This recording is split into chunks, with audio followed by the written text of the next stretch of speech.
오늘의 주요 뉴스입니다. 대구 아파트값이 1년 6개월 만에 떨어졌습니다. 분양 물량이 쏟아지고 있는데요. 부동산 침체를 피하기 위해서라는 분석이 나오고 있습니다. 대한민국 임시정부 수립 100주년을 맞아 임정 초대 국무령인 석주 이상용 선생의 생가 임청각 복원 사업이 시작됩니다. 일제가 고등계 형사들을 상대로 임시정부의 수립 과정을 교육해가면서 탄압한 극비 지침서가 공개됐습니다. 경상북도가 정확한 물가 정보 제공을 위해 소비자 물가 모니터 요원을 위촉했습니다. 여러분 안녕히 주무셨습니까? 1월 7일 월요일 아침 대구 MBC 뉴스투데이입니다. 오늘 우리 지역은 큰 추위 없이 예년 이맘때의 겨울 날씨가 이어지고 있습니다. 다만 다시 미세먼지가 많아지겠고 공기도 건조해서 건강관리 잘 하셔야겠습니다. 김명환 기상캐스터가 자세한 날씨 전해드립니다. 네, 주말 동안 평년 기온이 이어지면서 큰 추위 없었습니다. 월요일은 오늘도 예년 수준의 날씨가 예상되는데요. 대구의 아침 기온 영하 5도, 안동 영하 9도, 봉화는 영하 13도로 출근길 반짝 추위가 느껴지지만 낮에는 모두 5도 안팎까지 기온이 오르면서 비교적 온화하겠습니다. 다만 추위가 누그러지기 무섭게 오늘 또다시 미세먼지가 기승이겠습니다. 대기 정체와 함께 국외 미세먼지까지 유입되면서 특히 초미세먼지 농도가 나쁨 수준까지 오르겠는데요. 여기에 연일 건조한 날씨도 계속되고 있죠. 탁한 공기와 함께 메마른 날씨까지 건강관리에 각별히 유의하셔야겠습니다. 외출하기 전 잊지 말고 황사용 마스크를 꼭 착용하시기 바랍니다. 이번 주는 우리 지역 대체로 구름 끼는 날 많겠고요. 평년 기온이 예상되지만 수요일 아침에 반짝 강추위가 찾아오겠습니다. 날씨였습니다. 대구 아파트값이 1년 6개월 만에 떨어졌습니다. 분양 물량은 비수기라 불리는 1월 이달에 쏟아지는데요. 털어내기라는 분석이 나옵니다. 앞으로 닥칠 부동산 경기 침체를 하루라도 빨리 피하기 위해서라는데요. 양관희 기자가 취재했습니다. 대구 수성구 시지동의 한 아파트값은 지난달에 오름세가 꺾였습니다. 129제곱미터 기준으로 지난해 7억 5천만 원까지 올랐던 아파트 매매 가격이 지난달 7억 원으로 하락했습니다. 보기는 보는데 이제 너무 비싸니까 그냥 간망이에요. 매수자들도. 그렇다고 보시면 돼요. 지금 거래 자체가 많이 사라졌어요. 지금 좀 갑자기 조용해요. 지난달 31일 한국감정원 조사에서 대구 지역 아파트 매매값은 전주와 비교해 0.01% 떨어졌습니다.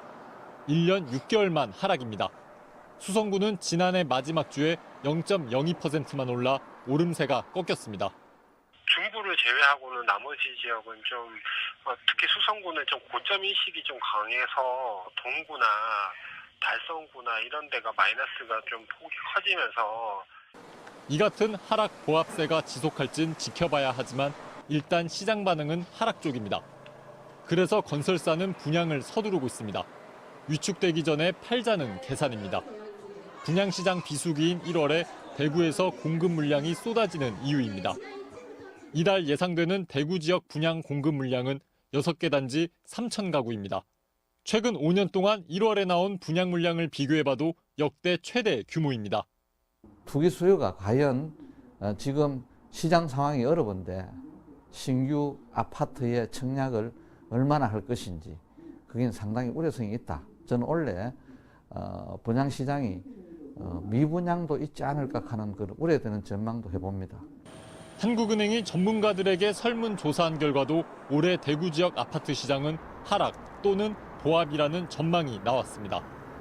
아파트 시장 침체가 가뜩이나 얼어붙은 지역 경기에 더 악영향을 주진 않을지 우려하는 목소리가 나옵니다. MBC 뉴스 양관입니다.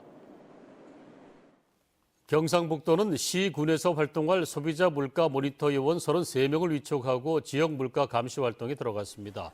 모니터 요원들은 한 달에 2번 지역 대형마트와 전통시장을 찾아 농축수산물과 개인 서비스 요금을 조사하고 가격 정보를 도청 홈페이지에 게시해 물가 정보를 제공할 계획입니다.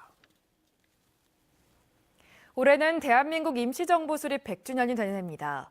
임정 초대 국무령인 석주 이상용 선생의 생가 임청각이 건립된 지는 500주년을 맞았는데요.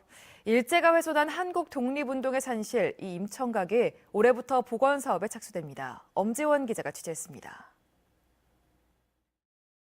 독립운동을 위해 전 재산과 목숨을 바치고 석주 선생의 아들과 손자들까지 3대에 걸쳐 10명의 독립운동가를 키워낸 안동 임청각. 1941년 일제가 전기를 끊겠다며 마당 한가운데 중앙선 철길을 놓고 99채 중 50여 칸을 뜯어내 훼손했습니다. 임시정부 수립 100주년, 임청각 건립 500주년을 맞아 올해부터 2025년까지 7년간 280억 원을 들여 일제강점기 이전 모습을 되찾게 됩니다. 조선 후기 고서와 40년 전후에 촬영된 사진, 지적도 등을 고증해 임청각 원형을 복원합니다. 가옥과 주변 지형 복원, 기념관 조성 등은 중앙선 철로 이전과 철거가 끝나는 오는 2020년 이후부터 본격화됩니다. 16억 예산 확보해서 임청각 주변에 그 토지와 건물을 매입하고 또 이어서 그 기본 실시 설계를 시작을 하도록 하겠습니다. 후손들은 독립을 위해 모든 것을 불태운 석주 선생의 정신이 온전히 깃들기를 바라고 있습니다. 역사는 정신이 바라서 이제 건물만 갖다 놓고 와가지고 건물 좋다 이래봐야 뭐 하겠어요. 그 과정에 얼마나 그 피를 흘리고 고뇌를 하고 지식, 재산, 생명 다 줬는 거거든요. 수백 년의 역사적 풍파를 겪어온 임청각. 대한민국 100년의 기틀을 마련한 자주독립 정신이 다시금 주목받고 있습니다. MBC 뉴스 엄지연입니다. 일제시대 고등계 형사들은 독립운동 탄압으로 악명이 높았습니다. 이런 고등계 형사들을 상대로 임시정부의 수립 과정을 교육한 일제 극비 지침서를 보면 일제도 임시정부를 상당히 의식하면서 대비한 걸로 보입니다. 어떤 내용이 담겼는지 박흔식 기자가 취재했습니다. 조선총독부 경북경찰부가 1934년에 발간한 고등경찰요사입니다.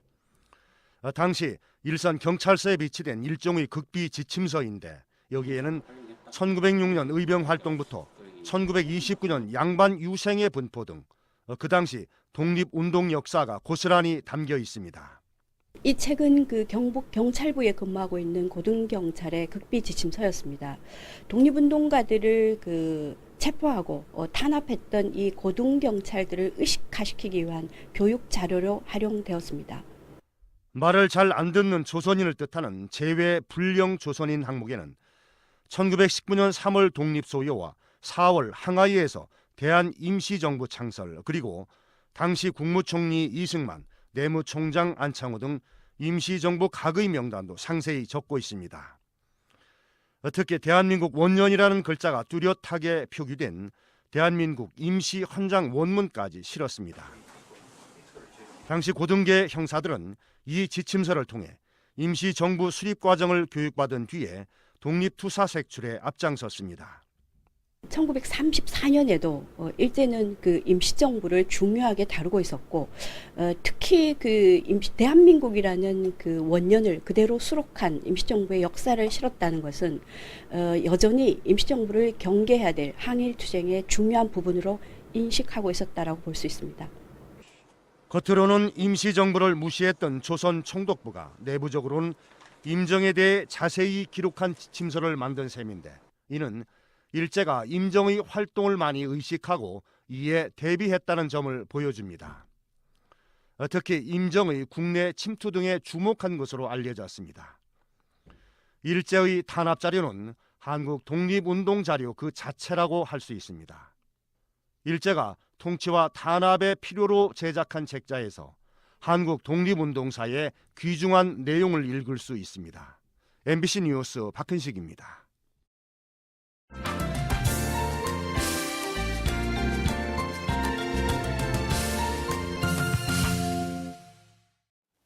전라남도가 바다 생태계 파괴의 주범인 해양 쓰레기를 줄이기 위한 종합대책을 발표했습니다.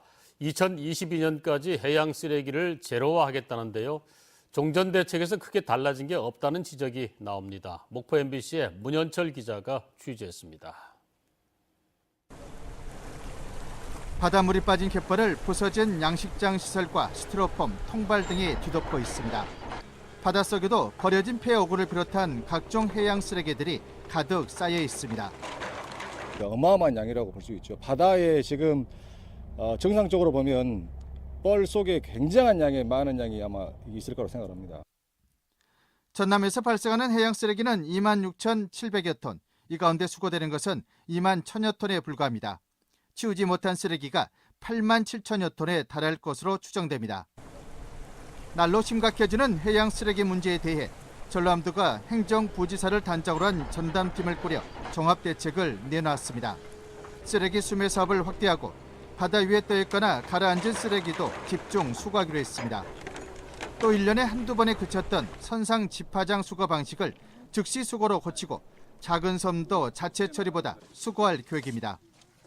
폐스티로폼 감용기를 늘려 보급하고 해양 쓰레기로 예술 작품을 만드는 업사이클링 작품 공모전도 검토하고 있습니다. 해양 쓰레기 관리 매뉴얼을 새로 개발을 통한 어민 인식 강화를 위해서 교육을 강화를 하고 해양 쓰레기 자정 계도대를 개최하는 등 도민 공감대를 형성해서 해양 쓰레기 제로화 대책을 추진해 나가도록 하겠습니다. 그러나 해양 쓰레기 제로화란 거창한 발표와는 달리 새롭거나 눈에 띄는 방안이 없고 종전 것들을 재탕, 삼탕했다는 지적도 일고 있습니다. 해상 쓰레기의 절반가량이 중국 등 외국에서 발생한 것들입니다. 그래서 이를 해결하기 위한 국제 공조가 선결 과제로 지적되고 있습니다. MBC 뉴스 문현철입니다. 연말연시 찾아온 한파에 몸이 절로 움츠러드는 요즘 입맛도 떨어지기 쉬운데요. 충남에선 봄나물인 냉이와 달래 수확이 한창이라고 합니다. 겨울의 한복판에서 봄내음 가득한 현장을 대전 MBC의 문은선 기자가 소개합니다. 천수만 바다가 내려다 보이는 들녘. 한겨울 매서운 바람을 뚫고 파란 냉이가 융단처럼 깔렸습니다. 냉이의 누런 잎을 떼내기 위해 모닥불에 손을 녹여가며 일일이 손으로 캐냅니다. 냉이는 봄나물 가운데 단백질 함량이 가장 높은데 그 가운데서도 홍성냉이가 으뜸입니다. 홍성냉이는 타 지역보다 해풍을 먹고 자란 냉이로서 향이 독특하고 타 지역보다 맛이 우수합니다. 이 일대 500여 농가가 130여 헥타에서 홍성냉이를 키우는데 너무 춥지도 덥지도 않아 생육에 적당하고 전국 축산 1번지답게 질 좋은 퇴비가 많아 대부분 친환경 재배를 하고 있습니다. 이 추운 겨울에 노지에서 3.3제곱미터당 10,000원의 소득을 올릴 수 있는 작물은 냉이밖에 없습니다. 홍성냉이는 전국 물량의 한 60% 정도를 생산하고 있고요. 유통량을 합치면 전국 물량의 한 80%를 차지합니다. 서산 지역 비닐하우스에선 알싸한 맛이 일품인 달래 수확이 한창입니다. 지난 10월 중순 이미 한 차례 수확이 끝났고 한겨울 두 번째 수확에 들어갔습니다. 농한기 이제 한 겨울에 비닐하우스 안에서 이제 10월 중순부터 시작해가지고 6월 초까지 작업을 하는데 한 3기작동 1, 2, 3기작까지 이제 수확을 볼 수 있다는 장점이 있죠. 16개 장목반 450여 농가가 320여 헥타에서 1,200톤의 달래를 생산하는데 전국 출하량의 60%에 해당합니다. 올해 서산 달래 경매가는 4kg 한 상자에 2만 원에서 4만 원 선, 지난해보다는 다소 떨어졌습니다. 겨울의 한복판에서 냉이와 달래 등 봄내음 가득한 봄나물들이 추위에 지친 사람들의 입맛을 돋우고 있습니다. MBC 뉴스 문은선입니다. 코레일이 올해 설 승차권을 내일과 모레 이틀 동안 판매합니다. 대상 승차권은 다음 달 1일부터 7일까지입니다. 경부선과 경전, 동해와 충북선은 오는 8일, 호남선과 전라, 강릉, 장항, 중앙선 승차권은 오는 9일 판매됩니다. 홈페이지를 통한 예매는 아침 7시부터, 지정역과 대리점 예매는 아침 9시부터 가능합니다. SRT는 오는 15일과 16일 이틀 동안 설 승차권을 판매할 예정입니다. 대구지법 형사 6단독 양상윤 부장판사는 노숙자 이름으로 대출을 받아 가로챈 혐의로 기소된 44살 A씨 등 3명에게 징역 1년 6개월에서 징역 4년을 선고했습니다. 이들은 지난 2017년 서울역에서 알게 된 노숙자 명의로 경산에 있는 빌라를 산 뒤 빌라를 담보로 대출을 받아 구매 대금을 회수하고 남은 금액은 가로챘습니다. 노숙자가 빌라 전세를 얻는 것처럼 가짜 계약서를 만들어 전세자금 대출을 받은 혐의도 있습니다. 이들은 노숙자들을 고시원에 살게 하고 생활비를 주며 관리했는데 가로챈 금액이 수억 원에 이르는 것으로 드러났습니다. 고용노동부가 외국인 근로자를 고용하려는 사업장에 대해 오는 17일까지 외국인 근로자 고용 허가 신청서를 접수받습니다. 신청 대상은 신규 도입 비전문 외국 인력에 해당하는 16,720명으로 제조업 8,700명과 농축산업 3,270명 등 14,320명은 업종별 배정을 마쳤고 나머지 2,400명은 고용허가서를 발급할 때 업종별 실제 수요를 반영해 배정할 계획입니다. 한편 외국인 근로자 희망사업장은 신청서를 제출하기 전 2주 동안 내국인 구인 노력을 한 이력이 있어야 합니다. 대구시립교향악단이 상반기 주요 공연 티켓 판매를 시작했습니다. 다음 달부터 7월까지 열리는 5번의 정기 연주회와 1번의 기획 연주회며 연주회 6개 표를 모두 사면 30%를 할인해줍니다. 정기 연주회 4번은 상임지휘자 줄리안 쿠바체프가 지휘하고 공주시 충남교향악단 윤승업 상임지휘자와 광주시향 김홍재 상임지휘자가 객원 지휘합니다. 첼리스트 박진영, 피아니스트 손민수를 포함해 세계 무대에서 활발하게 활동을 하는 연주자들이 협연자로 참여합니다. 지난해 하반기 중소제조기업 생산직 종사자의 평균 일당이 상반기보다 1.5% 올랐습니다. 중소기업중앙회가 중소기업 1,200곳의 임금을 조사한 결과 생산직 종사자의 지난해 하반기 평균 일당은 88,503원으로 상반기보다 1.5% 올랐습니다. 직종별 인상액은 캐드 설계사와 전기기사 등이 12만 원대로 최상위권이고 단순 노무와 식품 제조원 7만 원대로 가장 낮게 나타났습니다.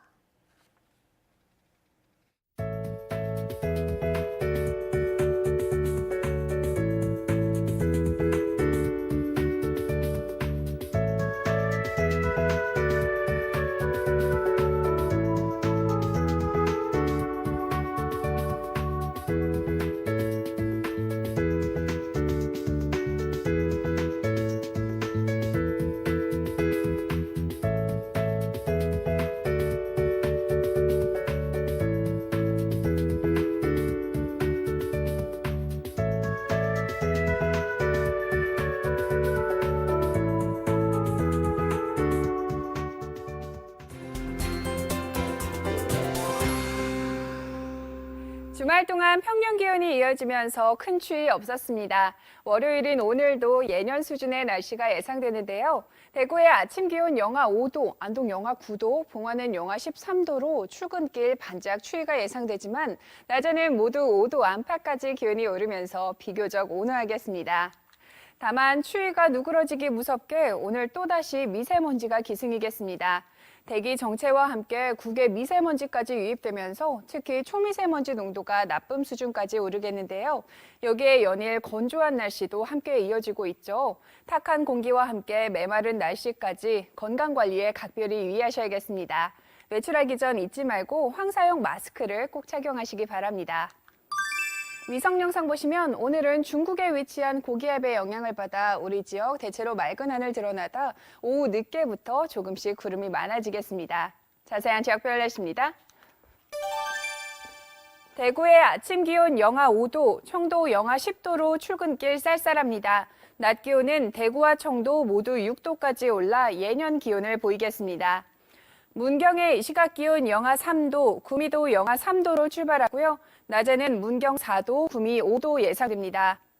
안동의 현재 기온 영하 9도, 청송 영하 12도 보이고 있습니다. 낮 최고 기온은 안동 5도, 청송 4도로 어제와 비슷하겠습니다.